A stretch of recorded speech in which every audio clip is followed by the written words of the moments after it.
वक्फ की प्रॉपर्टी जो है हिंदुस्तान के अंदर रेलवे मिनिस्ट्री इससे ज्यादा प्रॉपर्टी वक्फ की प्रॉपर्टी हिंदुस्तान में है।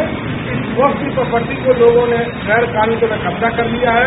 तो ऑल इंडिया उलमा बोर्ड का नरेंद्र मोदी सरकार से मुतालबा है वक्फ मिनिस्ट्री बनाई जाए। तो हमारी खास करके यूथ प्रेसिडेंट से अपील है कि जंतर मंतर पे धरना हो रहा है, कल होकर के आपकी गुजराती भी धरना होगा और हिंदुस्तान के हर गोशे में धरने का इंतजाम किया गया है। और अवकाश की बाजियाबी के लिए जहाँ तक होता है कि हम आपके साथ हैं और आप भी हमारा साथ देंगे। इसके लिए गुजरात से हम लोग यहाँ से जाएंगे और यहाँ की जो बस प्रॉपर्टी के जो काम है उनको जो रुके हुए है तो प्रॉपर्टी कब्जा हुई है उन सब डिमांड को वहाँ रखेंगे, धरने के अंदर मेमोरेंडम देंगे।